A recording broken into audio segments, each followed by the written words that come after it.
إن الحمد لله نحمده ونستعينه ونستغفره ونعوذ بالله من شرور أنفسنا ومن سيئات أعمالنا من يهده الله فلا مضل له ومن يضلله فلا هادي له وأشهد أن لا إله إلا الله وحده لا شريك له وأشهد أن محمدا عبده ورسوله أما بعد فإن خير الحديث كتاب الله وخير الهدي هدي محمد صلى الله عليه وسلم وشر الأمور محدثاتها وكل محدثة بدعة وكل بدعة ضلالة وكل ضلالة في النار.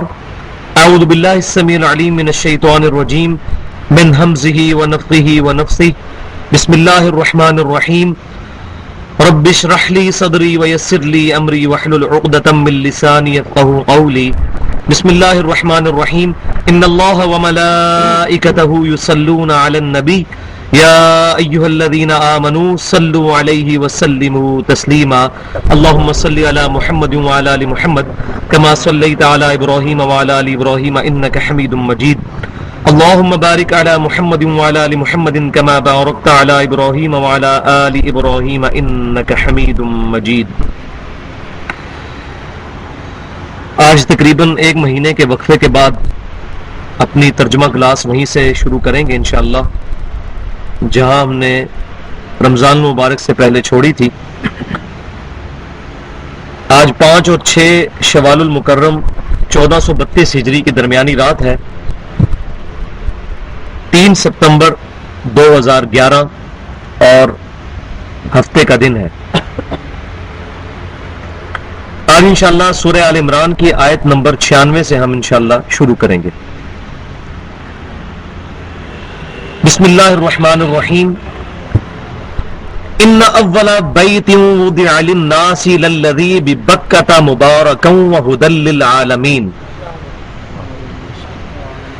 بے شک پہلا گھر وضع للناس جو لوگوں کے لیے بنایا گیا، للذی ببکۃ مبارکا وہ ہے جو کہ بکے میں ہے. یہ بکہ اور مکہ یہ دو پروننسیشن ہیں جو کہ مکہ شہر کے لیے استعمال ہوتی ہیں. عربی زبان میں بکہ بھی استعمال ہوتا ہے اور مکہ بھی. یہ ڈائلیکٹس کا فرق ہے.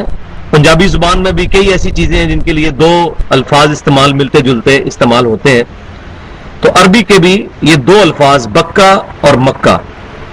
تو اللہ تعالیٰ فرماتا ہے بے شک پہلا گھر جو لوگوں کے لیے بنایا گیا، یعنی عبادت خانے کے طور پر، للذی ببکۃ مبارکہ وہ ہے جو کہ بکہ ہے، برکت والی جگہ ہے، وہدی للعالمین اور سارے جہانوں کے لیے ہدایت کا سرچشمہ ہے.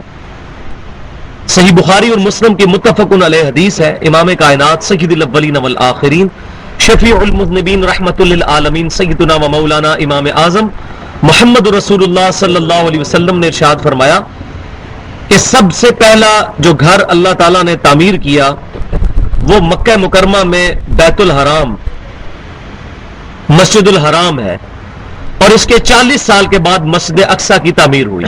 ان دونوں کے درمیان 40 سال کا فرق ہے.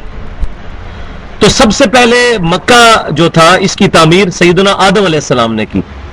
پھر بعد میں جب حالات کے ساتھ اور مختلف حوادث گزرے اور خانہ کعبہ کی بنیادیں جو ہیں وہ گم ہو گئیں، اس کی عمارت بھی گر گئی، تو پھر اللہ تعالیٰ نے ابراہیم علیہ السلام کو بنیادیں دکھائیں. پھر ابراہیم علیہ السلام نے اس کی ریکنسٹرکشن کی. تو ابراہیم علیہ السلام نے جو مکہ شریف کو تعمیر کیا، جس کا ذکر قرآن پاک میں سورۃ البقرہ میں آتا ہے، وہ دوبارہ اس کی تعمیر تھی. پہلے سے مکہ شریف موجود تھا، کیونکہ اللہ تعالیٰ فرما رہا ہے کہ پہلا گھر جو لوگوں کے لیے بنایا گیا. تو ظاہر ہے کہ لوگ تو حضرت ابراہیم علیہ السلام سے پہلے بھی تھے. تقریباً 4-5 ہزار سالہ انسانی تاریخ تو ابراہیم علیہ السلام سے پہلے بھی ملتی ہے، اور ظاہر ہے کہ ان میں موحدین بھی موجود تھے، اللہ کی عبادت کرنے والے بھی تھے. تو پہلا گھر جو آدم علیہ السلام کے لیے بھی عبادت کے لیے اور ان کی اولاد کے لیے بنایا گیا وہ مکہ شریف میں جو خانہ کعبہ ہے.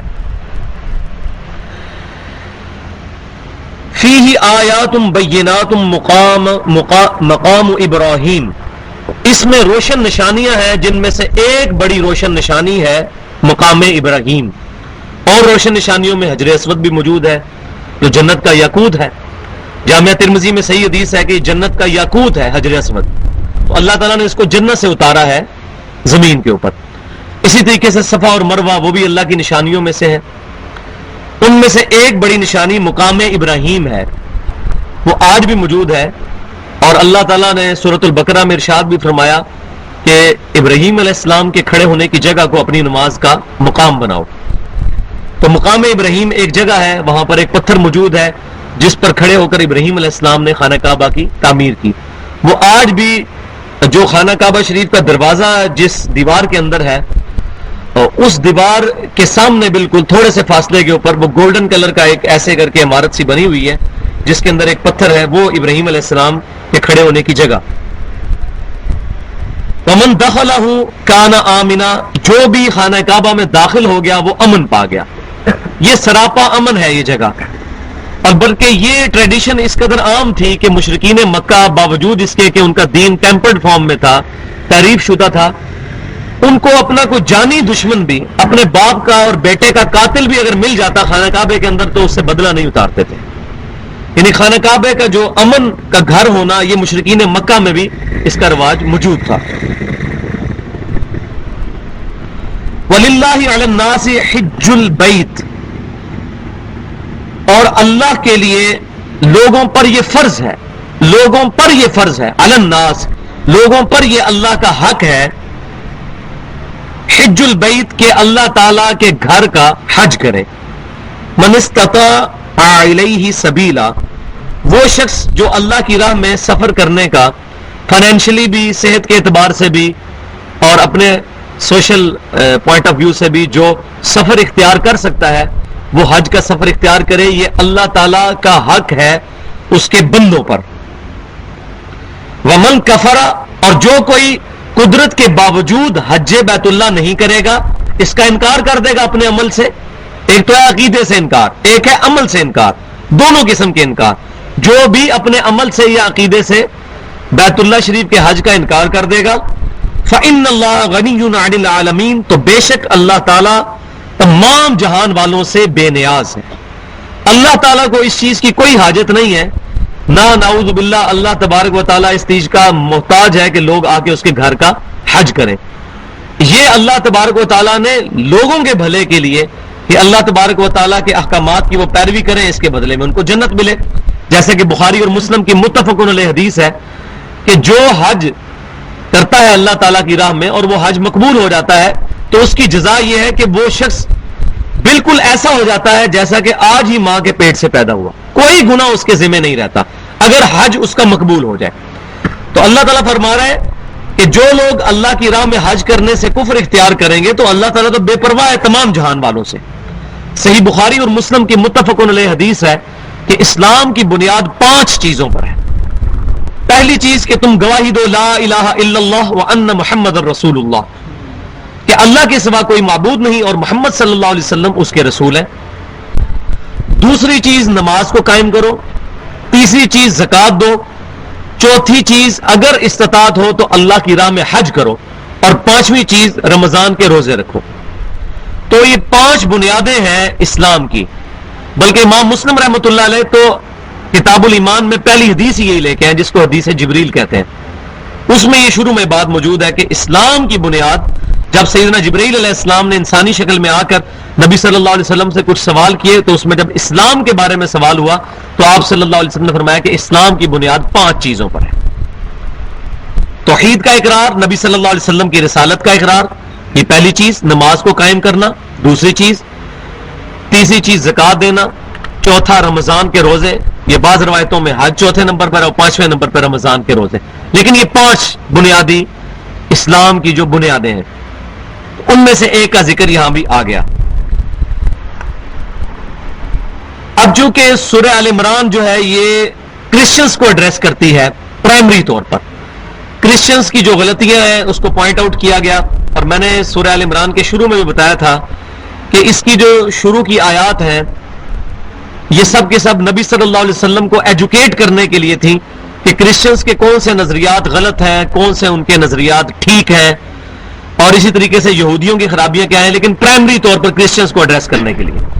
تو اب ان سے کنکلوڈنگ گفتگو ہو رہی ہے. اس کے بعد اس کا نصف حصہ سورہ آل عمران کا ختم ہوگا، پھر اگلا نصف شروع ہو جائے گا جس میں پھر اگلے نصف میں بھی پہلے 6 رکوع جو ہے وہ غزوہ احد کی لائیو کمنٹری ہے، 60 آیات کے اندر 6 رکوع، کہ غزوہ احد کے اندر مسلمانوں سے کیا غلطیاں ہوئی، اس کی وجہ سے اللہ تعالیٰ کا کیا عتاب آیا ان کے اوپر، اور مستقبل میں مسلمانوں کو گائیڈ لائنز دی گئیں. تو اب یہ کنکلوڈنگ گفتگو ہو رہی ہے یہود و نصارہ کی آنکھوں میں آنکھیں ڈال کر. بسم اللہ الرحمن الرحیم. قل یا اہل الکتاب، اے محبوب صلی اللہ علیہ وسلم آپ فرما دیجئے اے اہل کتاب، O people of the book. Bible کہتے ہیں لیٹن لینگویج کے اندر بک کو، تو وہ اپنے آپ کو کہتے تھے کہ ہم بائبل کے حامل ہیں. اللہ تبارک و تعالیٰ نے بھی ان کو پیپل آف دا بک، اہل کتاب کہہ کر مخاطب کیا، کہ جن کے اوپر کتاب نازل کی گئی اس قرآن سے پہلے. حضرت موسیٰ علیہ السلام کے اوپر تورات نازل کی گئی، اور موسیٰ علیہ السلام کے ہی آگے یہودیوں میں ہی سیدنا داؤد علیہ السلام پیدا ہوئے جن پر زبور نازل کی گئی، اور پھر جیوز کے اندر ہی پھر عیسیٰ علیہ السلام بھی مبعوث ہوئے جن پر انجیل نازل، 3 بڑی کتابیں نازل کی گئی. یا اہل الکتاب، اے اہل کتاب، لم تکفرون بآیات اللہ، تم کیوں اللہ کی آیات کا کفر کرتے ہو. واللہ شہید علی ما تعملون، جبکہ اللہ تعالیٰ اس پر گواہ ہے جو کچھ تم کام کر رہے ہو. یعنی اللہ تعالیٰ تو اس بات پر گواہ کافی ہے کہ تمہاری کتابوں کے اندر ہمارے نبی آخر الزمان صلی اللہ علیہ وسلم کی واضح نشانیاں موجود، اس قرآن کی پریڈکشن موجود کہ پیغمبر آخر الزمان آئیں گے، ان پر یہ کتاب نازل ہوگی، اور آپ صلی اللہ علیہ وسلم پر ایمان لانا، تمام انبیاء کرام پر ایمان لانا ہوگا. آپ صلی اللہ علیہ وسلم کی بشارت تمام انبیاء کرام علیہ السلام دیتے آئے. میں ڈیٹیل سے کئی دفعہ بتا چکا ہوں، آج بھی اولڈ ٹیسٹیمنٹ میں کتاب الاستثناء چیپٹر میں، ڈیوٹرانومی کے اندر، اور نیو ٹیسٹیمنٹ میں گاسپل آف جان کے اندر، یوحنا کی انجیل کے اندر نبی صلی اللہ علیہ وسلم کی واضح نشانیاں موجود ہیں. تو میں نے پہلے بھی کافی دفعہ ایڈریس کی ہیں اپنے لیکچرز میں، ریپیٹ کرنے کی حاجت نہیں. تو اللہ تعالیٰ تم پر گواہ ہے جو کچھ تم کر رہے ہو. قل یا اہل الکتاب، اے محبوب صلی اللہ علیہ وسلم آپ فرمائیے اہل کتاب سے، لما تصدون عن سبیل اللہ، تم کس لیے اللہ کے راستے سے روکتے ہو. جس بیچارے کو کوئی بات سمجھ آتی ہے یہودی کو، اور وہ نبی صلی اللہ علیہ وسلم کی طرف مائل ہونا چاہتا ہے، تو یہود کے علماء روک دیتے تھے کہ نہیں نہیں ان پر ایمان نہ لاؤ، تم اپنا دین چھوڑ دو گے، اپنے آباء و اجداد کا دین چھوڑ دو گے. تو کس لیے تم اللہ کی راہ سے روکتے ہو. من آمن تبغونہا عوجا، اور جو ایمان لا چکا تم چاہتے ہو کہ اس کے راستے کو ٹیڑھا کر دو. وانتم شہداء، حالانکہ تم اس بات کے گواہ ہو کہ یہ دین حق ہے. وما اللہ بغافل عما تعملون، اور اللہ تعالیٰ غافل نہیں ہے جو کچھ تم کرتوت کر رہے ہو. اس میں اصل میں بٹوین دا ورڈز دھمکی ہے کہ یہ جو تمہاری حرکتیں ہیں یہ اللہ تعالیٰ کے علم میں ہے، اور یہ نہ سمجھنا کہ اللہ تعالیٰ غافل ہے اور تمہاری اکاؤنٹیبلٹی اور جواب دہی نہیں ہوگی. دنیا جو ہے اس کے اندر جواب دہی نہیں ہے، جواب دہی کا دن آخرت کا دن ہے. دنیا میں تو کھلی چھٹی ہے. انا ہدینہ السبیل اما شاکرا و اما کفورا، ہم نے ہدایت کا راستہ بھی واضح کر دیا، چاہو تو اس کو مان لو، اور گمراہی کا راستہ بھی واضح کر دیا، چاہے کوئی گمراہی کا راستہ اختیار کرے، اللہ کو کوئی اس کی پرواہ نہیں ہے. یا ایھا الذین آمنوا ان تطیعوا فریقا من الذین اوتوا الکتاب، اب مسلمانوں کو کہا جا رہا ہے جو نئے نئے مسلمان ہوئے تھے، جیوز اور کرسچنز کا مذہب چھوڑ کر دین اسلام میں داخل ہوئے تھے، کہ اے ایمان والو اگر تم اہل کتاب میں سے ان گروہ کی پیروی کرنا شروع کر دو گے، من الذین اوتوا الکتاب جن کو کتاب دی گئی، یردوکم بعد ایمانکم، وہ تمہیں ایمان لانے کے بعد پھیر دیں گے کافرین، اور کافر بنا دیں گے. یعنی ان کی تو خواہش ہے کہ جس بندے نے حق قبول کیا وہ کسی طریقے سے ہمارے اندر واپس آ جائے، اس کے لیے وہ طرح طرح کے ہیلے بانے جو ہے وہ تراشیں گے. وَكَيْفَ تَكْفُرُونَ وَأَنْتُمْ تُتْلَى عَلَيْكُمْ آیَاتُ اللَّهِ، اور مسلمانوں تم کیسے اللہ کا کفر کر سکتے ہو حالانکہ اللہ کی آیات تم پر تلاوت کی جاتی ہیں. یعنی اتنا بڑا معجزہ قرآن کا موجود ہے تمہارے سامنے، جس نے یہودیوں اور عیسائیوں کی غلطیوں کو بالکل کرسٹل کلیئر کر کے تمہارے سامنے کر دیا ہے، اور تمہیں ان کے عقائد اور نظریات کی خرابیاں پتہ چل گئی ہیں. کیسے تم اللہ کا انکار کر سکتے ہو؟ کیسے ہمارے پروفٹ کو چھوڑ سکتے ہو؟ وَأَنْتُمْ تُتْلَى عَلَيْكُمْ آیَاتُ اللَّهِ، تمہارے سامنے آیات نازل ہو رہی ہیں، اللہ کی آیات پڑھ کے تم پر تلاوت کی جا رہی ہے. وَفِيكُمْ رَسُولُهُ، اور اتنی بڑی بات کہ اللہ کے رسول تم میں موجود ہے، آخری حجت یعنی نبی صلی اللہ علیہ وسلم بنفس نفیس تمہارے اندر موجود ہے. اب تم کیسے انکار کر سکتے ہو؟ آپ صلی اللہ علیہ وسلم کا کردار، آپ صلی اللہ علیہ وسلم کا سارے کا سارا گیٹ اپ آپ صلی اللہ علیہ وسلم کے تعلیمات، آپ صلی اللہ علیہ وسلم کے معاملات آپ کے بالکل سامنے ہیں کہ ایک شخص جو ان لوگوں میں مبعوث کیا گیا جن کے اندر کوئی تمیز ہی نہیں تھی، اور ایسا سفسٹیکیٹڈ اور ایٹیکیٹس والا انسان ان کے اندر اللہ تعالیٰ نے مبعوث فرمایا. بہت بڑی دلیل، اللہ تعالیٰ کی بہت بڑی حجت دنیا میں. اور یہ مضمون سورہ یونس میں جا کے کھلے گا جہاں اللہ تعالیٰ فرماتا ہے محبوب صلی اللہ علیہ وسلم آپ ان سے فرمائیے اپنی نبوت کی دلیل کے طور پر کہ میں اتنا عرصہ تمہارے اندر رہا ہوں، میری اعلان نبوت سے پہلے کی زندگی تمہارے سامنے موجود ہے، کبھی تم نے مجھ سے کوئی ایسی حرکت دیکھی جو عام انسانوں کی حرکات ہوتی ہیں، جو اس معاشرے کے اندر ٹریڈیشنز تھیں، یا تم نے مجھ سے پہلے کوئی ایسی علم و حکمت کی باتیں سنی تھی کہ اچانک بیٹھے بیٹھے میں قرآن پاک کی تلاوت کرنے لگ پڑا؟ نہ میں نے کسی سے کوئی تعلیم حاصل کی. یہ وحی کا ثبوت ہے کہ میرے پاس اللہ کی طرف سے وحی آئی ہے.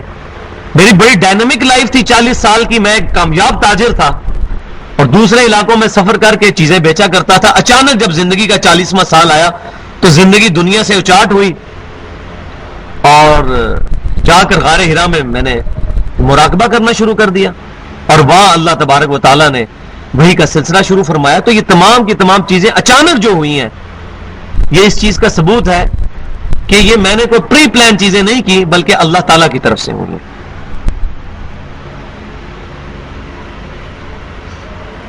وَمَن يَعْتَصِم بِاللَّهِ، تو جو کوئی مضبوطی سے اللہ کو پکڑ لے، فَقَدْ هُدِيَ إِلَىٰ صِرَاطٍ مُسْتَقِيم، تو بے شک وہ صراط مستقیم تک پہنچا دیا گیا جو اللہ تعالیٰ کو پکڑ لے مضبوطی سے. اب اللہ تعالیٰ کو پکڑنا کیا ہے؟ اللہ تعالیٰ کو فزیکل فارم میں تو ہمارے سامنے موجود ہی نہیں ہے.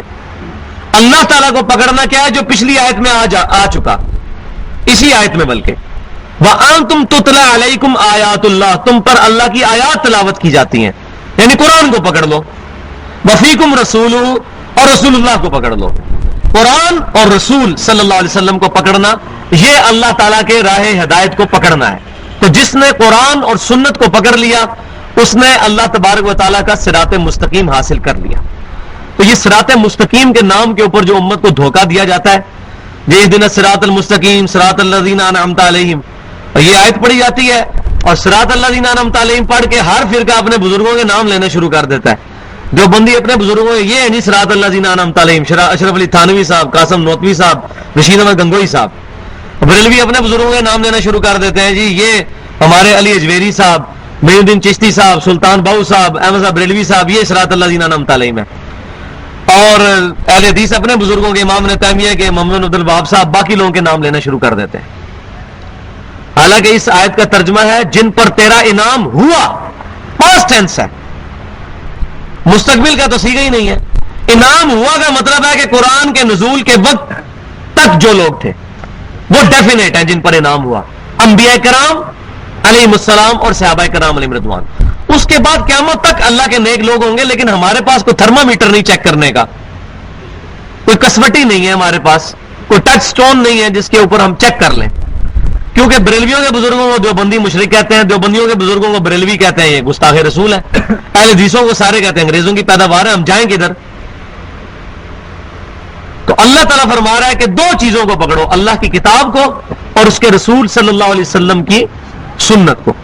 اس میں بھی حدیث نہ بھی ہو، قرآن کے اندر یہ بات آ گئی ہے، وَأَنْتُمْ تُتْلَى عَلَيْكُمْ آیات اللہ وَفِيكُمْ رَسُولُ یا ایھا الذین آمنوا اتقوا اللہ حق تقاتہ ولا تموتن الا وانتم مسلمون. دیکھیں سورۃ البقرہ جب آدھی ہوئی تھی تو اگلا اس کا نصف جو ہے وہ اسی طرح کی آیات سے شروع ہوا تھا، یا ایھا الذین آمنوا استعینوا بالصبر والصلاۃ. اور اب سورہ آل عمران جو ہے وہ یہاں پر نصف 10 رکوع پر مکمل ہوئی، اگلے 10 رکوع جو ہے اگلا نصف ہے سورہ آل عمران کا، اور یہ بھی ایگزیکٹ انہی الفاظ سے شروع ہو رہا ہے، یا ایھا الذین آمنوا. میں نے شروع میں بتایا تھا سورہ آل عمران اور سورہ بقرہ جو ہے یہ جوڑے کی شکل میں نازل ہوئی ہیں. یا ایھا الذین آمنوا اتقوا اللہ، اے ایمان والو اللہ تعالیٰ کا تقوی اختیار کرو. بھائی یہ جو نماز اندر پڑھ رہے ہیں ان کو بتائیں نماز بعد میں پڑھ لیں، کوئی نماز قضا نہیں ہو چلی ہے، درس چھوٹ جائے گا. اب مجھے خوش کرنے کے لیے اگر 10 منٹ کے لیے آ کے بیٹھنا ہے تو پھر فائدہ تو کوئی نہیں نا، سننے کے لیے درس آئے ہیں نا، نماز بعد میں پڑھ لیں. تو ان کو بتا دیں گے نماز بعد میں پڑھیں.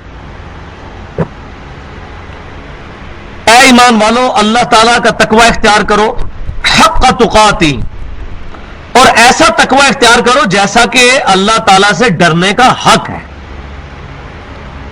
ڈرنے کا حق کیا ہے؟ وہ اسی آیت میں آیا وَلَا تَمُوتُنَّ إِلَّا وَأَنْتُمْ مُسْلِمُونَ. دیکھنا خبردار تم اس حال میں مرنا کہ تم اللہ کے ساتھ فرما برداری کی حالت میں ہو.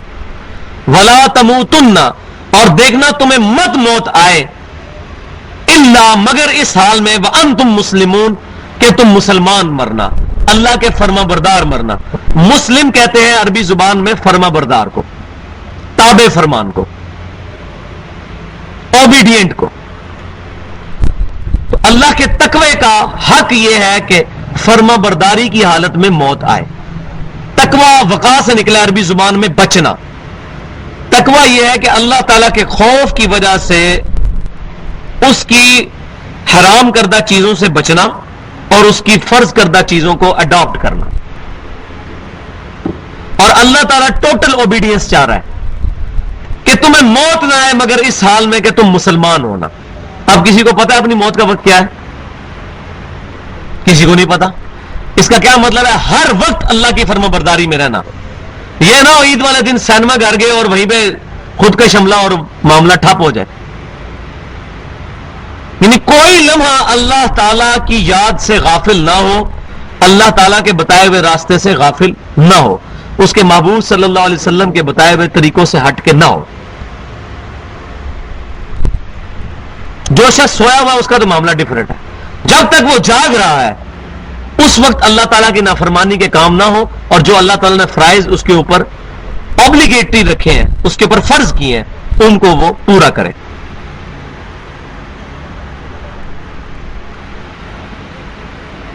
وَاعْتَصِمُوا بِحَبْلِ اللَّهِ جَمِيعًا وَلَا تَفَرَّقُوا. تم سب کے سب مل کر اللہ کی رسی کو مضبوطی سے تھام لو اور فرقہ واریت میں مت بٹو. اب یہ جو آیات ہے نا، یا ایھا الذین آمنوا اتقوا اللہ حق تقاتہ، آیت نمبر 102، اس کے بعد آیت نمبر 103، اس کے بعد آیت نمبر 104، یہ تین آیات کے اندر اللہ تبارک و تعالیٰ نے منہج انقلاب نبوی صلی اللہ علیہ وسلم کا بیان فرمایا کہ نبی صلی اللہ علیہ وسلم نے اس منہج کے اوپر انقلاب برپا کیا، اور امت محمدیہ صلی اللہ علیہ وسلم کو آپ صلی اللہ علیہ وسلم کے ذریعے سے تین نکاتی ایجنڈا دیا جا رہا ہے. پہلی چیز اس میں کیا ہے کہ افراد کی تیاری کی جائے. افراد کیسے ہوں؟ ایسی جماعت تیار ہو کہ جو اللہ کا تقوی رکھتی ہو اور ہر وقت اللہ کی فرما برداری میں گزارے. اور وہ آیت ہم پڑھ چکے، یا ایھا الذین آمنوا اتقوا اللہ، اے ایمان والو اللہ کا تقوی اختیار کرو حق تقاتی، جیسا کہ اس کا تقوی اختیار کرنے کا حق ہے. اور وہ سب سے بڑا حق کیا؟ وَلَا تَمُوتُنَّ إِلَّا وَأَنْتُمْ مُسْلِمُونَ. اور دیکھنا تمہیں موت نہ آئے مگر اس حال میں کہ تم اللہ کے فرما بردار ہونا. عثمان بھائی آپ خیال رکھیں، جو بھائی نیا آتا ہے ان کو قرآن پاک دیں. مجھے یہاں بیٹھ کے تو نہ بتانا پڑے نا.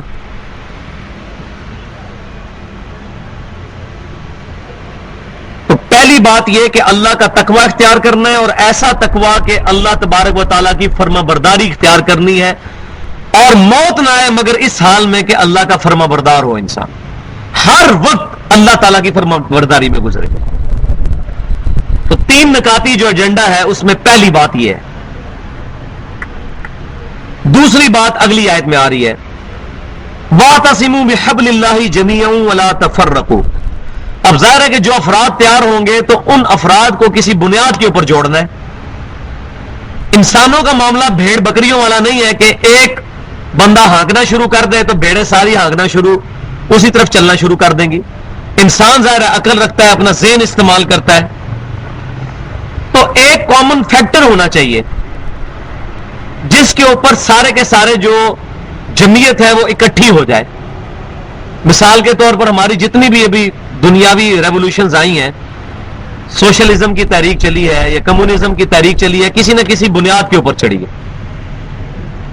کہیں کو کتاب جو ہے وہ نظریہ بن گئی، کہیں کو فلسفی نظریہ بن گئی، کہیں کو پرسنالٹی نظریہ بن گئی.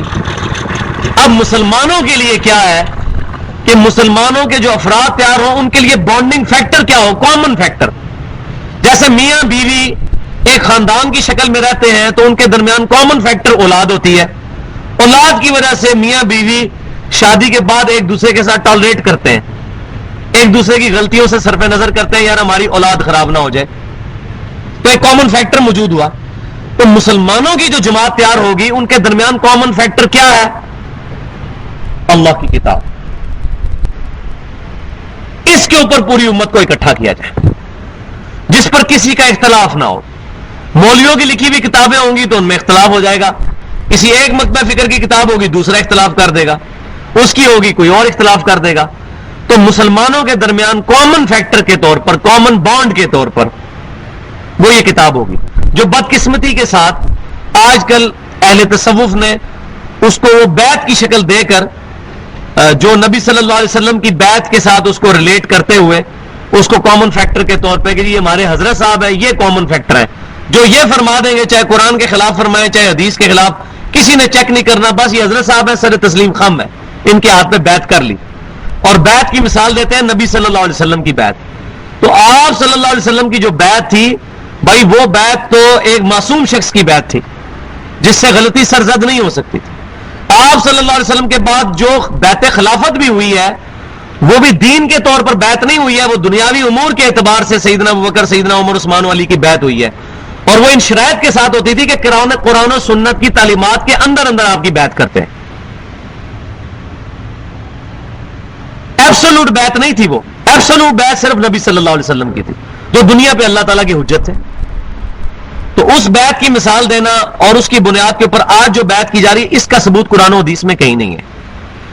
کیونکہ اگر اس بیعت کو ریلیٹ کیا جائے سیدنا ابوبکر، عمر، عثمان و علی رضی اللہ تعالی عنہ مجمعین کی بیعت کے ساتھ تو اس کے بارے میں تو واضح حکم ہے صحیح بخاری اور مسلم میں کہ جب ایک خلیفہ کے ہاتھ پہ بیعت کر لی جائے اس کے مقابلے میں جو بھی کوئی اور شخص بیعت لے اس کو قتل کر دو.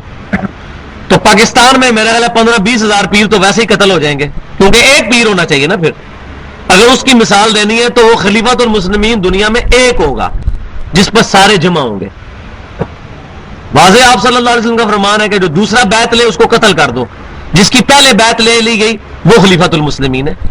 تو اگر بیعت تصوف کو وہاں سے ڈرائیو کرنا ہے تو اس کے لیے پھر پیر ایک چننا پڑے گا دنیا میں. تو ایک کیا، ادھر تو باپ مرتا ہے تو آگے 4 بیٹے لا رہا ہے، اپنی گدیاں 4 کر لیتے ہیں، کیونکہ سورس آف انکم ہے. وہ تو ایک فیکٹری ہوتی ہے جہاں کوئی کام نہیں کرنا پڑتا، لوگوں کے نذرانے بٹور کے تو آرام سے بیٹھ کے تو اپنا کھانا پینے کا کام کیا جائے. اور اے سی والی گاڑیوں میں، اے سی والے کمروں میں بیٹھ کے چمڑی بھی سفید ہوگی تو لوگ کہیں گے کتنا نور ہے چہرے کے اوپر. نور تو خود بخود آئے گا جب مزدوری نہیں کرنی پڑے گی، رزق حلال نہیں کمانا پڑے گا، گھر بیٹھے بیٹھے لاکھوں کی آمدن ہوگی بغیر محنت کے، تو نور تو خود بخود چڑھے گا. تو لوگ ہمارے بولے بالے یہ امت محمدیہ صلی اللہ علیہ وسلم ان کے ہتھے چڑھ جاتے ہیں. تو کامن فیکٹر قرآن کیا کہہ رہا ہے؟ دوسرا جو ایجنڈا ہے اس ایجنڈے کا دوسرا نقطہ کہ کامن فیکٹر ہے وَاعْتَصِمُوا بِحَبْلِ اللَّهِ جَمِيعًا وَلَا تَفَرَّقُوا، تم سب کے سب مل کر اللہ کی رسی یعنی قرآن کو مضبوطی سے تھام لو اور آپس میں فرقوں میں مت بٹو. اب اس آیت میں تو مجھے 1 گھنٹہ چاہیے بولنے کے لیے، اس ایک آیت کے اوپر. پہلی بات میں نے یہ جو ترجمہ کیا کہ اللہ کی رسی سے مراد قرآن ہے، تو یہ میری ذاتی انٹرپریٹیشن نہیں ہے، یہ صحیح مسلم کے اندر حدیث موجود ہے جس میں نبی صلی اللہ علیہ وسلم نے قرآن کو حبل اللہ، اللہ کی رسی ارشاد فرمایا. لہذا ہمارے جو مولوی اپنی طرف سے تفسیریں کرتے ہیں، جی رسی ہوتی ہے، جی رسی کے کتنے ریشے ہوتے ہیں، ایک ریشہ اللہ کی محبت کا ہے، ایک رسول اللہ کی محبت کا ہے، ایک اہل بیت کی محبت کا ہے، ایک صحابہ کی محبت کا ہے، ایک پیر کی محبت کا ہے، تو وہ سارے مل کے تو یہ رسی بن جاتی ہے. یہ بھائی رسی جو ہے نا یہ پاکستان کی بنائی ہوئی رسی ہے. اللہ کی جو رسی ہے وہ یہ نہیں ہے، اللہ کی رسی ہے قرآن. وہ صحیح مسلم میں غدیر خم کی حدیث ہے جو اہل سنت اور اہل تشیع کے درمیان کامن ہے. یہ حدیث اصول کافی میں بھی موجود ہے، صحیح مسلم میں 4 سندیں اس حدیث کی موجود ہیں.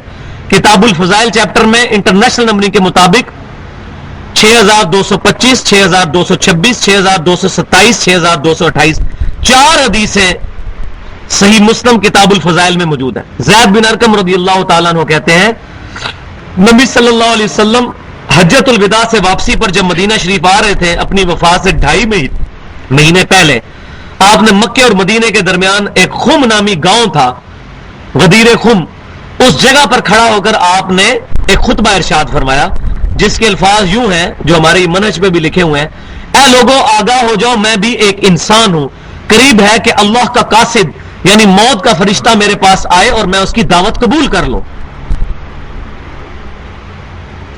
میں اپنے بعد تم میں 2 بھاری چیزیں چھوڑ کر جا رہا ہوں، ان میں سے پہلی چیز اللہ کی کتاب ہے، اس میں ہدایت ہے، اس میں نور ہے. تم اللہ کی کتاب کو پکڑو، اپنا تعلق اس کتاب کے ساتھ مضبوط کرو. اللہ کی کتاب اللہ کی رسی ہے، جو اس کو پکڑے گا وہ ہدایت پر ہوگا، جو چھوڑ دے گا وہ گمراہ ہو جائے گا. اللہ کی کتاب اللہ کی رسی ہے. اور پھر آپ صلی اللہ علیہ وسلم نے فرمایا دوسری چیز میرے اہل بیت ہیں، میں اپنے اہل بیت کے معاملے میں تمہیں اللہ سے ڈراتا ہوں، میں اپنے اہل بیت کے معاملے میں تمہیں اللہ سے ڈراتا ہوں، یعنی میری وفات کے بعد ان کے ساتھ حسن سلوک کرنا. لہذا جن لوگوں نے اہل بیت کے ساتھ ظلم کیا، چاہے یزید ہو یا عبید اللہ ابن زیاد ہو، جن لوگوں نے بھی سیدنا حسین کے قتل کے اندر جان بوجھ کر حصہ لیا یا انجانے میں کسی بھی معاملے میں ڈائریکٹلی یا انڈائریکٹلی، ان کا معاملہ اللہ کے سپرد، ہم ان سے کوئی محبت نہیں کرتے. اسی طریقے سے جن لوگوں نے صحابہ کرام کے بغض کے اندر نبی صلی اللہ علیہ وسلم کی پاکیزہ بیویوں کو، سیدہ عائشہ کو، سیدہ حفصہ کو اپنی زبان کے نشتر کا نشانہ بنایا، وہ بھی اہل بیت ہیں، تو ان کا معاملہ بھی ہم اللہ کے سپرد کرتے ہیں. ہم ایسے لوگوں سے کوئی محبت نہیں رکھتے. ہم الحمدللہ اللہ تعالیٰ، اس کے محبوب صلی اللہ علیہ وسلم، صحابہ کرام، اہل بیت اور تمام صحیح العقیدہ علماء و محدثین اور اولیاء اللہ سے محبت کرتے ہیں جنہوں نے کتاب و سنت کی تعلیم کو عام کیا. اور جن لوگوں نے اپنے ناموں کے کلمے پڑھائے ہیں ان کے ساتھ ہم کوئی محبت نہیں کرتے، نہ ہم ان کو اللہ کا ولی ماننے کے لیے تیار ہیں. تو یہ دوسری چیز، اللہ کی رسی کو مضبوطی سے تھام لو اور آپس میں فرقوں میں مت بٹو.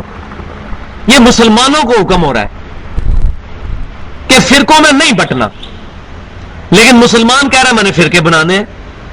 میں نے انڈیا کے شہر دیوبند کے نام پہ ایک فرقہ بنانا ہے انڈیا پاکستان میں، اور مشرق کے باہر بھی انڈیا کے شہر کا نام لکھنا ہے.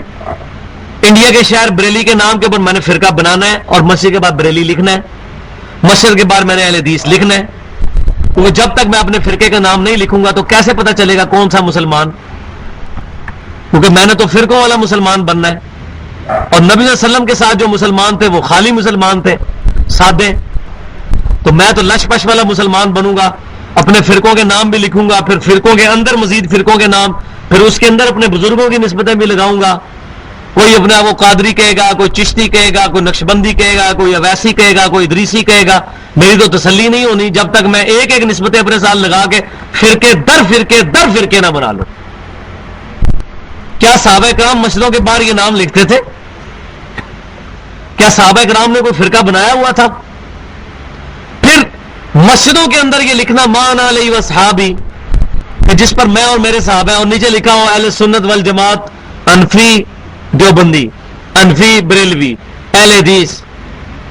تو پھر اوپر مان علیہ صحابی کیا ہو گیا؟ صحابہ کرام دیوبندی، بریلوی، اہل حدیث تھے، یہ سادے سے مسلمان تھے. اسی پر ہمیں فخر محسوس کرنا چاہیے. اور یہ آیت پہلے آ چکی ہے، دیکھنا تمہیں موت نہ آئے مگر اس حال میں کہ تم مسلمان ہونا. ایسا نہ ہو قیامت والے دن ہم بھی کہہ رہے ہوں ربما یود الذین کفروا لو کانوا مسلمین. تمنا کریں گے قیامت والے دن کفار کاش دنیا میں مسلمان ہوتے.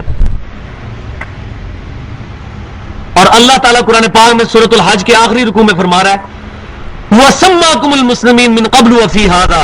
ابراہیم علیہ السلام نے بہت پہلے تمہارا نام مسلمان رکھا تھا اور اللہ نے اس کتاب میں انڈورس کرتے ہوئے تمہارا نام مسلمان رکھ دیا. ہم کہتے ہیں نہیں، مسلمان کہلانا کافی نہیں. کیسے پتا چلے گا بھائی؟ یہ اللہ تعالیٰ کا معاملہ تھا. اللہ تعالیٰ کو اس بات کی کوئی ٹینشن نہیں تھی کہ کیسے پتا چلے گا کون سا مسلمان. تو اللہ نے کیوں ہمیں حکم دیا کہ مسلمان مسلمان مسلمان؟ وہ جی حدیث میں آیا ابو داؤد اور ترمذی میں، صحیح حدیث ہے کہ میری امت 73 فرقوں میں بٹ جائے گی، 72 دوزخ میں جائیں گے، ایک جنت میں. اس حدیث میں یہ کہاں لکھا ہوا ہے کہ آپ فرقے بناؤ؟ اس میں تو تنبیہ کی جا رہی ہے کہ میری امت 73 فرقوں میں بٹ جائے گی، تم بچنا۔ یہ تو بالکل اسی طرح ہے، اگر کوئی بیوقوف بخاری مسلم کی حدیث سے یہ مطلب نکالے، صحیح بخاری اور مسلم کی متفق علیہ حدیث ہے کہ قرب قیامت کی نشانیوں میں سے ایک نشانی یہ ہوگی کہ عورتیں ایسا لباس پہنے گی کہ ان کا جسم نظر آئے گا، وہ لباس پہنے ہوئے اور نہ پہنے ہوئے برابر ہوں گی، ننگی نظر آئیں گی۔ تو اس کا کیا مطلب ہے کہ عورتوں کو یہ لباس بنانے شروع کر دیے جائیں؟ اس کا مطلب ہے یہ کام نہ کرنا، تنبیہ کی جا رہی ہے۔ بالکل اسی طرح آپ صلی اللہ علیہ وسلم میری امت کے 73 فرقے بن جائیں گے، تم اس کا حصہ نہ بننا۔ اس کا یہ مطلب نہیں کہ تم فرقے بنانا، قرآن کے خلاف آپ صلی اللہ علیہ وسلم نے فرمانا ہے کہ اللہ کی رسی کو مضبوطی سے تھام لو، فرقہ واریت میں مت بٹو۔ یہ کیسے ہو سکتا ہے؟ نبی صلی اللہ علیہ وسلم کہیں گے فرقے بناؤ؟ یہ تو آپ نے پروفیسی کے طور پر، پریڈکشن کے طور پر، ایک غیبی خبر کے طور پر جو اللہ نے ان کو دی تھی، امت کو تنبیہ کی کہ دیکھنا یہ کام نہ کرنا، فرقے بن جائیں گے، اور فرمایا ایک جماعت حق پر ہوگی۔ اور بخاری اور مسلم کی متفق علیہ حدیث ہے میری امت کا ایک گروہ قیامت تک حق پہ قائم رہے گا، اور وہ گروہ نبی صلی اللہ علیہ وسلم کے زمانے سے سٹارٹ ہوگا، قیامت تک حق پر رہے گا۔ اور نبی صلی اللہ علیہ وسلم کے زمانے سے کون سا گروہ سٹارٹ ہوا؟ صحابہ کرام علیہم رضوان، ان کے بعد تابعین، تبع تابعین، جو اپنے آپ کو مسلمان کہنے پر فخر محسوس کرتے تھے۔ محدثین نے اگر اہل سنت کی ٹرمنالوجی اڈاپٹ کی تو ایز اے فرقہ نہیں اڈاپٹ کی، ایز اے فکر اڈاپٹ کی۔ کسی محدث کی کتاب میں نہیں لکھا ہوا کہ میرا فرقہ اہل سنت ہے۔ جب صحابہ کرام کی گستاخیاں شروع ہوئیں اور روافض الگ ہوئے، معتزلہ الگ ہوئے، خوارج الگ ہوئے، اسی طریقے سے کوفی نجدی لوگ الگ ہوئے، اس وقت صحابہ کرام کے جو ماننے والے تھے انہوں نے کہا کہ ہم اہل سنت والجماعت ہیں۔ نبی صلی اللہ علیہ وسلم کی سنت اور صحابہ کی سنت پر، جو جامعہ ترمذی میں حدیث ہے، پوچھا گیا کون سا گروہ حق پر ہوگا؟ فرمایا ما انا علیہ و اصحابی، جس پر میں اور میرے صحابہ ہیں۔ اسی سے نکلا لفظ اہل سنت والجماعت۔ لیکن یہ پاکستان والا اہل سنت والجماعت نہیں ہے کہ جہاں شراب کی بوتل کے بعد روح افزا لکھا ہوا ہے، لوگ سمجھتے ہیں روح افزا ہے۔ یہاں 1867 میں دیوبند مدرسہ بنا ہے اور انہوں نے اپنے ساتھ اہل سنت والجماعت لکھ لیا ہے۔ 1896 کے اندر آگے بریلی کا مدرسہ منظور الاسلام بنا ہے، انہوں نے اپنے ساتھ بریلوی اہل سنت والجماعت لکھنا شروع کر دیا۔ تو یہ سب لوگوں نے اپنے ساتھ اہل سنت والجماعت لکھنا شروع کیا ہے۔ لکھنے سے کوئی اہل سنت والجماعت نہیں بن جائے گا جب تک کہ اس کے اعمال نہیں وہ ہوں گے، اس کے عقائد اور نظریات وہ نہیں ہوں گے جو کتاب و سنت میں ہوں گے۔ اگر اپنے مولویوں کے بنائے ہوئے فرقے کے پیچھے چل رہے تو اہل سنت والجماعت کہاں سے ہوئے؟ تو اللہ تعالیٰ فرما رہا ہے اللہ کی رسی کو مضبوطی سے تھام لو، فرقہ واریت میں مت بٹو۔ اور پھر اللہ تبارک و تعالیٰ مسلمانوں کو نعمت یاد کروا رہے ہیں، اس وقت صحابہ کرام کو اور آج ہمیں۔ وَاذْكُرُوا نِعْمَتَ اللَّهِ عَلَيْكُمْ إِذْ كُنْتُمْ أَعْدَاءَ، اللہ کی اس نعمت کو یاد کرو جب تم آپس میں دشمن تھے۔ اسلام کے آنے سے پہلے عرب کے قبائل آپس میں چھوٹی چھوٹی بات پر لڑ پڑتے تھے۔ یہودیوں کے قبائل اوس اور خزرج کے درمیان کئی 100 سال سے لڑائیاں جاری تھیں، نبی صلی اللہ علیہ وسلم کے آنے کی وجہ سے امن ہوا۔ فَأَلَّفَ بَيْنَ قُلُوبِكُمْ، تو اللہ تعالیٰ نے تمہارے دلوں کے درمیان الفت پیدا کر دی۔ فَأَصْبَحْتُمْ بِنِعْمَتِهِ إِخْوَانًا، پھر تم بن گئے اللہ کی نعمت کے ساتھ آپس میں بھائی بھائی۔ یعنی اللہ کی نعمت وہ کون سی؟ اسلام، اور اس کی پریکٹیکل فارم قرآن اور نبی صلی اللہ علیہ وسلم کی مبارک ذات، جس کی وجہ سے تمہاری آپس کے اختلافات اور چپکلشیں ختم ہوئی اور تم ایک ہو گئے۔ وَكُنْتُمْ عَلَى شَفَا حُفْرَةٍ مِّنَ النَّارِ، اور دیکھو تم تو دوزخ کے گڑھے تک پہنچ چکے تھے۔ فَأَنْقَذَكُمْ مِنْهَا، تو اللہ تعالیٰ نے تمہیں بچا لیا اپنے رسول اللہ صلی اللہ علیہ وسلم کو مبعوث فرما کے۔ جیسا کہ بخاری اور مسلم کی متفق علیہ حدیث ہے، تمہاری اور میری مثال اس طرح ہے جیسے پتنگے آگ پر گرتے ہیں اور میں تمہارے کمر بند سے پکڑ پکڑ کے تمہیں جنت کی طرف لے کے جاتا ہوں، نبی صلی اللہ علیہ وسلم نے فرمایا۔ تو یہ وہی چیز کہ تم تو دوزخ کے کنارے پر پہنچ چکے تھے، اللہ تعالیٰ نے تمہیں اپنے محبوب صلی اللہ علیہ وسلم کے مبارک دامن کرم کی وجہ سے بچا لیا، اور آپ صلی اللہ علیہ وسلم نے ان کو دوزخ کے راستے سے ہٹا کر جنت کے راستے پر گامزن فرمایا۔ کذالک یبین اللہ لکم آیاتہ لعلکم تہتدون، دیکھو اللہ تعالیٰ بالکل اس طرح اپنی آیات کھول کھول کر تمہارے لیے بیان کر رہا ہے تاکہ تم ہدایت کہیں پا جاؤ، ہدایت کے اوپر ثابت قدم رہو۔ کھول کھول کے کیا بتا رہا ہے؟ فرقوں میں مت بٹو، اپنے آپ کو مسلمان کہنے پر فخر محسوس کرو، اپنا دین اسلام کے طور پر پیش کرو. ان الدین عند اللہ الاسلام، اللہ کے حضور قابل قبول دین صرف اسلام ہے. ومن یبتغی غیر الاسلام دینا فلن یقبل منہ وہو فی الآخرۃ من الخاسرین، جو کوئی بھی اسلام کے علاوہ کوئی اور دین لے کر اللہ کے حضور حاضر ہوا، اللہ تعالیٰ اسے اس کا دین ہی قبول نہیں کرے گا اور ایسا شخص خسارہ پا جائے گا. قبر میں 3 سوالوں نے، بخاری اور مسلم کی متفق حدیث ہے. پہلا سوال ہوگا من ربک کا، تیرا رب کون ہے. دوسرا سوال ما دینک کا، تیرا دین کیا ہے. کوئی نہیں کہے گا میرا دین بریلویت، دیوبندیت، اہل حدیثیت. کہیں گے اسلام. اسلام وہی کہے گا جو دنیا میں بھی اپنے آپ کو مسلمان اور اسلام اور مسلم سمجھتا ہوگا.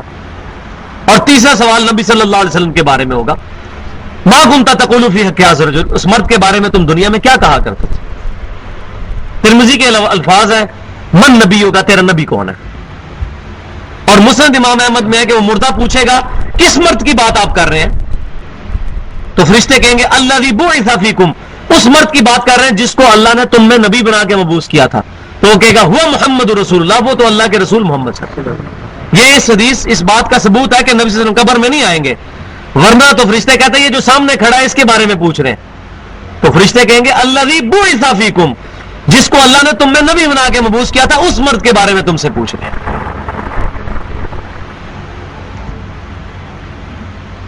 تو یہ 2 نکاتی ایجنڈا. اور تیسرا نقطہ کیا ہے اس میں، وَلْتَكُمْ مِنْكُمْ أُمَّةٌ يَدْعُونَ إِلَى الْخَيْرِ. اور دیکھو یہ جو امت وجود میں آئے گی، پھر یہ امت وجود میں آئی، پہلی کیا افراد کی تیاری ہوئی، اللہ کی اوبیڈینس کر کے، تقوی اختیار کر کے، اللہ کی فرمانبرداری اختیار کر کے، پھر اس جماعت کو جوڑا گیا قرآن کے ذریعے. اب وہ جو جماعت وجود میں آئی ہے اس کے 3 کام آ رہے ہیں. وَلْتَكُمْ مِنْكُمْ أُمَّةٌ يَدْعُونَ إِلَى الْخَيْرِ، اور تم ایک ایسی جماعت بن جاؤ، یا تمہارے اندر ایسی جماعت ہونی چاہیے. یہ جماعت سے مراد وہ فرقہ یا آج کل کی پارٹیاں نہیں ہیں جو ایک فکر لے کے اٹھیں. یدعون الی الخیر، جو خیر کی طرف لوگوں کو بلائیں، اور سب سے بڑی خیر قرآن، دعوت الی القرآن، کیونکہ وہ خود بھی قرآن پر جمع ہوئے تھے. واعتصموا بحبل اللہ جميعا ولا تفرقوا، اب وہ لوگوں کو بھی قرآن کے اوپر جمع کریں، کسی شخصیت پہ نہیں جمع کرنا. یہ بات سمجھ لیں. اور آج تو بہت سخت ضرورت ہے کیونکہ نبی صلی اللہ علیہ وسلم دنیا میں موجود نہیں ہے. اور صحیح بخاری میں کتاب المغازی میں انٹرنیشنل نمبرنگ کے مطابق 4460 نمبر حدیث ہے نبی صلی اللہ علیہ وسلم کے وفات کے چیپٹر میں کہ سیدنا طلحہ رحمۃ اللہ علیہ نے عبداللہ بن ابی اوفا رضی اللہ تعالیٰ عنہ سے پوچھا، یہ بتائیے کیا رسول اللہ صلی اللہ علیہ وسلم نے اپنی وفات کے بعد اپنا وصی خلیفہ کسی کو بنایا تھا؟ تو انہوں نے کیٹاگوریکل ڈرائی کیا نہیں، البتہ آپ صلی اللہ علیہ وسلم نے ہمیں قرآن پر عمل کرتے رہنے کی وصیت فرمائی تھی. یہ قرآن نبی صلی اللہ علیہ وسلم کا قیامت تک کے لیے خلیفہ ہے، کیونکہ آپ صلی اللہ علیہ وسلم اگر سیدنا ابوبکر صدیق کو خلیفہ بناتے تو 2 سال کے بعد تو انہوں نے بھی فوت ہی ہونا تھا، 13 سال کے بعد سیدنا عمر نے بھی تو شہید ہونا تھا، 25 سال کے بعد سیدنا عثمان کی بھی شہادت ہونی تھی، 30 سال کے بعد سیدنا علی کی شہادت اور خلافت راشدہ ختم، اور 110 ہجری میں نبی صلی اللہ علیہ وسلم کی وفات کے 100 سال کے بعد آخری صحابی بھی سیدنا ابو طفیل عامر بن واصلہ رضی اللہ تعالیٰ عنہ بھی فوت ہو گئے. آج آخری صحابی کو فوت ہوئے بھی 1322 سال گزر چکے ہیں. قرآن زندہ آج موجود ہے. صحابہ کرام نبی صلی اللہ علیہ وسلم بھی زندہ ہے لیکن دنیا میں نہیں، برزخ میں، اللہ کی جنتوں میں. دنیا کے ساتھ اب کوئی تعلق نہیں ہے. دنیا میں جو چیز موجود ہے وہ قرآن، نبی صلی اللہ علیہ وسلم کا خلیفہ. تو تم قرآن کی طرف لوگوں کو بلاؤ، پہلا کام. دوسرا وَيَأْمُرُونَ بِالْمَعْرُوفِ، اور نیکی کے کاموں کا حکم دو. وَيَنْهَوْنَ عَنِ الْمُنْكَرِ، اور برائی سے روکو. میٹھی میٹھی دعوت نہیں کرنی کہ بس نیکی کا حکم دو، برائی سے نہ روکو، کیونکہ پھینٹی تو لگتی ہے. آپ اگر چوک کے اندر کھڑے ہو کر کہیں کہ آج رات میں نے 100 نفل پڑھے، سارے لوگ کہیں گے ماشاءاللہ بہت اچھی بات ہے، بہت نیکی کا کام کیا. اور آپ ساتھ وہ کھڑے ہو کے کہیں جی میں نے آج رات 100 نفل پڑھے اور میں نے آج رات پہ کوئی نہ تو کوئی گانا سنا اور نہ کوئی میں نے فحاشی پہ مبنی فلم دیکھی، کہیں گے جی بہت اچھی بات ہے. اور جیسے ہی آپ کہیں گے نہ میں یہاں مارکیٹ میں گانے چلنے دوں گا، اور دیکھیں پھر آپ کو کیسے سامنے آ جاتے ہیں سارے، وہی تعریف کرنے والے ڈنڈے لے کے مارنے کے لیے آ جائیں گے. تو میٹھی میٹھی دعوت پیش کرنے سے کسی کو کوئی تکلیف نہیں ہے، لوگ خوش ہوں گے، آپ کو ہار بھی ڈالیں گے. لیکن جب آپ کہیں گے نہ میں گانے سنوں گا نہ سننے دوں گا، تو پھر آپ دیکھیں کیا آپ کی پھینٹی لگتی ہے. اگر کہ میں نہیں سننا لوگ ہیں بہت اچھی بات ہے جی، نہیں سننے چاہیے، لیکن اگر جیسے ہی ساتھ کہیں گے آپ کو بھی نہیں سننے دوں گا یا آپ کے ڈیک بھی نہیں چلنے دوں گا آپ کی دکان پہ، پھر دیکھ لیں کہ اخلاق کیسا ان کا لوگوں کا سامنے آئے گا. تو یہ دونوں چیزیں پیرلل میں ہیں، یامرون بالمعروف نیکی کا حکم دینا ہے، وینہون عن المنکر اور برائی سے روکنا ہے، واولئک هم المفلحون اس کے اوپر. اور یہی لوگ ہیں اصل میں جو کامیاب ہیں، یہی لوگ کامیاب ہیں. هم المفلحون یہ بھی ہو سکتا تھا اولئک المفلحون، وہ لوگ کامیاب ہیں. اولئک هم المفلحون کامیاب لوگ صرف یہی ہیں جو تین کام کریں گے: دعوت الی القرآن، نیکی کا حکم دیں گے اور برائی سے روکیں گے. اور صحیح مسلم میں حدیث ہے، امام کائنات سید الاولین والآخرین شفیع المذنبین رحمت للعالمین امام الانبیاء والمرسلین سیدنا و مولانا امام اعظم محمد رسول اللہ صلی اللہ علیہ وسلم نے ارشاد فرمایا کہ برائی دیکھو تو ہاتھ سے روکو، ہاتھ سے نہیں روک سکتے تو کم از کم زبان سے ضرور روکو، اور زبان سے نہیں روک سکتے تو اپنے دل میں ضرور برا اس کو مانو، لیکن یہ کمزور ترین درجہ ہے ایمان کا، اس کے بعد ایمان ہے ہی نہیں ہے. کمزور ترین درجہ، بالکل باریک سی رسی کے ساتھ ایمان جڑا ہوا، تو کم از کم زبان سے ضرور برا کہنا ہے. کمزور درجہ تو کسی ٹائم بھی وہ تار ٹوٹ سکتی ہے، اور یہ حقیقت ہے. جو لوگ برائی کو برائی نہیں کہتے ایک وقت آتا ہے خود برائی کے اندر مبتلا ہو جاتے ہیں. جب آپ زبان سے کہتے رہتے ہیں تو آپ کا دل بھی مضبوط رہتا ہے کہ میں نے بھی یہ کام نہیں کرنا. جب آپ کہنا چھوڑ دیتے ہیں تو پھر ہوتی رہتی ہے برائی. آپ ڈرائیور کو کہنا چھوڑ دیں کہ بھائی یہ ٹیپ بند کرو، اس میں جو چلائے ہوئے ہیں گانے، کہنا بند کر دیں، کچھ دنوں کے بعد آپ خود بھی گانے سننے شروع کر دیں گے، آپ کو برائی بھی نہیں لگے گی. جب آپ کہتے رہیں گے چاہے وہ بند کرے یا نہ کرے آپ کے دل میں نفرت ضرور رہے گی. تو اصل میں کم ترین درجہ یہ ہونا چاہیے کہ زبان سے ضرور برائی کو برائی کہا جائے. تو یہی لوگ ہیں جو کامیاب ہوں گے. گونگے شیطان کامیاب نہیں ہوں گے. یہ گونگے شیطان ہیں جو خود اپنی نمازیں سیدھی کیے ہوئے ہیں، اپنی داڑھیاں سیدھی رکھی ہوئی ہیں، پگڑیاں باندھی ہوئی ہیں، شلواریں ٹخنوں سے اوپر کی ہوئی ہیں، کسی کو برائی نہیں بتاتے کہ بھئی یہ آپ جو عقیدہ رکھے ہوئے ہیں یہ عقیدہ توحید کے منافی ہے، یہ شرک میں جا سکتا ہے، یہ عقیدہ نبی صلی اللہ علیہ وسلم کی شان میں گستاخی ہے، یہ ختم نبوت کے خلاف ہے. آپ جس طریقے پہ نماز پڑھ رہے ہو یہ بخاری اور مسلم میں نبی صلی اللہ علیہ وسلم کی نماز کا طریقہ یہ نہیں ہے، نماز کا طریقہ بالکل مختلف ہے، آپ اپنی نماز صحیح کریں. یہ باتیں نہیں بتائیں گے تو ایک وقت آئے گا کہ ہم خود بھی اس برائی کا شکار ہو جائیں گے یا اپنے آپ کو غلط سمجھنا شروع کر دیں گے حق پر ہونے کے باوجود. اب کنکلوڈنگ آیت آ رہی ہے اس میں، وَلَا تَكُونُوا كَالَّذِينَ تَفَرَّقُوا وَاخْتَلَفُوا مِن بَعْدِ مَا جَاءَهُمُ الْبَيِّنَاتُ، اور اے مسلمانوں مت ہو جانا ان لوگوں کی طرح، یعنی یہودیوں اور عیسائیوں کی طرح، جنہوں نے فرقے بنائے، واختلفوا اور آپس میں اختلاف کیا، من بعد ما جاءهم البینات اس کے بعد کہ اللہ کی روشن نشانیاں ان کے پاس آ چکی تھی، اس کے باوجود انہوں نے فرقے بنائے اور آپس میں اختلاف کر کے گروہوں میں بٹے. وَأُولَئِكَ لَهُمْ عَذَابٌ عَظِيمٌ اور یہ لوگ وہ ہیں جن کے لیے بہت بڑا عذاب ہے جنہوں نے دین میں فرقے بنائے اور اختلاف پیدا کیا. یہ دیکھ لیں، پہلے تو صرف منع کیا نا اللہ نے فرقے نہ بناؤ، اور یہاں بتایا کہ جنہوں نے فرقے بنائے ان کے لیے عذاب ہے. اب کوئی بیوقوف ہوگا جو کہے گا یہ تو یہود و نصارہ کے بارے میں آیا تھا، یہود و نصارہ کے بارے میں بتا کے ہمیں تنبیہ کی جا رہی ہے اس طرح نہ ہونا. وَلَا تَكُونُوا كَالَّذِينَ مسلمانوں تم اس طرح نہ ہو جانا، الَّذِينَ تَفَرَّقُوا جنہوں نے فرقے بنائے، وَاخْتَلَفُوا مِن بَعْدِ مَا جَاءَهُمُ الْبَيِّنَاتُ روشن دلائل کیا ہے قرآن و سنت کے آ جانے کے بعد اختلاف کیا. اور اس کا ایپیکس قرآن میں وہ آیت ہے سورہ الانعام کی آیت نمبر 159، ان الذین فرقوا دینہم بے شک جن لوگوں نے دین میں فرقے بنائے، وکانوا شیعا اور اپنے آپ کو گروہوں میں بانٹ لیا، لست منہم فی شیء اے محبوب صلی اللہ علیہ وسلم آپ کا ان سے کوئی تعلق ہی نہیں ہے.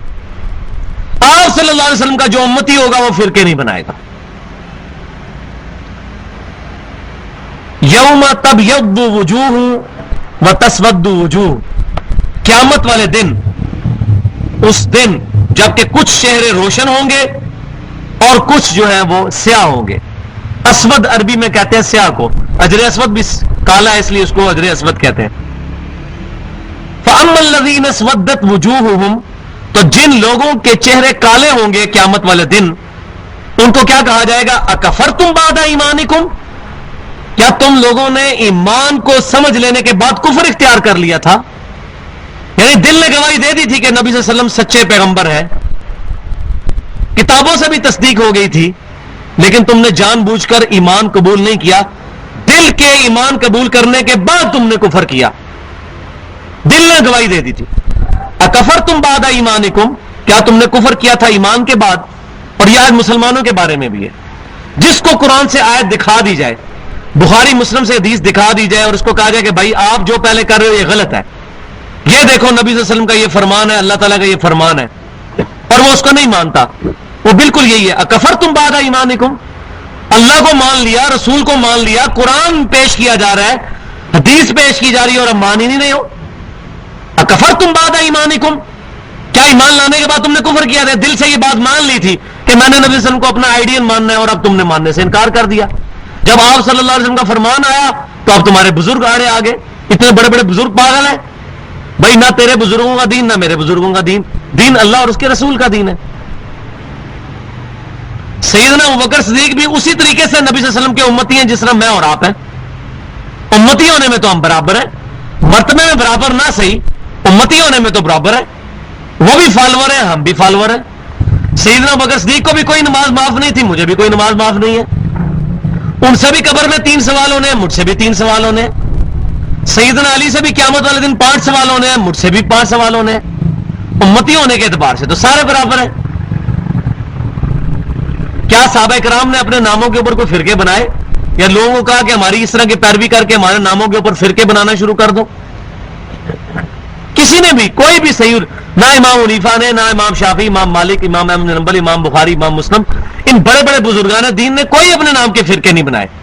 یہ بعد کے لوگوں نے ان کے اوپر غلط چیزیں بہتان لگائی، جس طرح کہ حضرت عیسیٰ علیہ السلام کے بارے میں 1.75 بلین کرسچنز، 2.25 ارب کرسچن کہہ رہے ہیں کہ حضرت عیسیٰ نے ہمیں بتایا کہ ہم اللہ کے بیٹے ہوں، میں اللہ ہوں، تو عیسیٰ علیہ السلام نے تو نہیں کہا، یہ ان کے ماننے والوں نے ان پر چیزیں غلط منسوخ کی ہیں۔ تو ان بزرگوں کو، جو پرانے بزرگ ہیں پہلے 300 سال کے، ان کو ہم کچھ نہیں کہتے، یہ بعد کے لوگوں نے ان کے اوپر غلط چیزیں اور بہتان لگا کر امت کو فرقوں میں بانٹا۔ تو فرمایا جائے گا جن کے چہرے سیاہ ہوں گے، کیا تم نے ایمان کے بعد کفر اختیار کیا تھا؟ فذوقوا العذاب بما کنتم تکفرون، اب چکھو پھر عذاب کا اس بات پر جو تم نے انکار کیا تھا۔ کفر کا لفظی مطلب ہے انکار، یہ نہ سمجھے کفر کا مطلب ہے جارج بش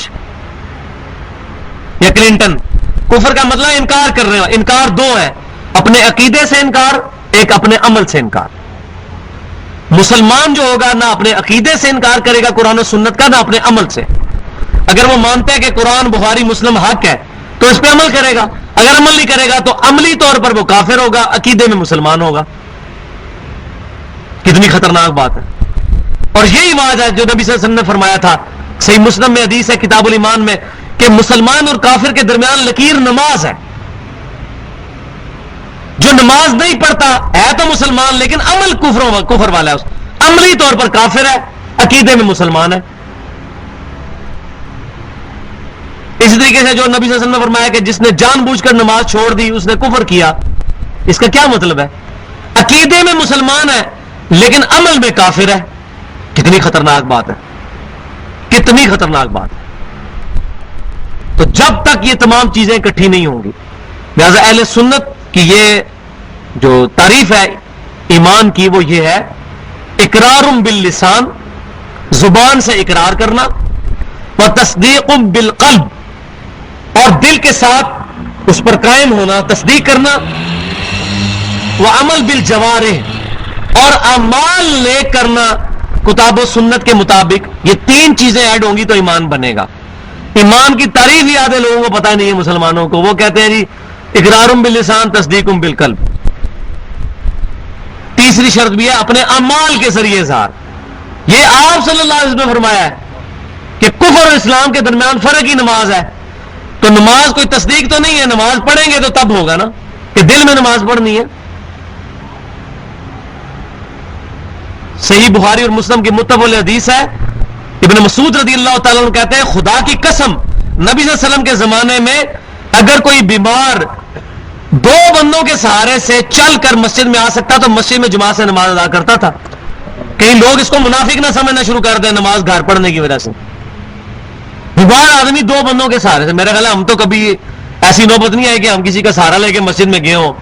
اس سے نزلہ زکام کے اوپر ہی ڈاکٹر صاحب منع کر دیتے ہیں, گھر بیٹھ جاتے ہیں. نہ ڈاکٹر نے خود نماز پڑھنی ہے نہ کسی کو پڑھنے دینی ہے. یہ وضو کرنے کی ضرورت ہی کوئی نہیں ہے, روزہ چھوڑ دیں جی.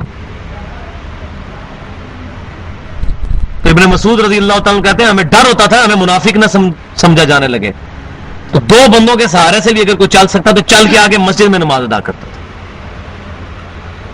وَأَمَّا الَّذِينَ يَبَّتْ وُجُوهُهُمْ, اور وہ لوگ, وہ خوش نصیب لوگ جن کے چہرے روشن ہوں گے, ففی رحمت اللہ, وہ تو اللہ کی رحمت میں ہوں گے. ہم فیہا خالدون, وہ اس میں ہمیشہ رہیں گے.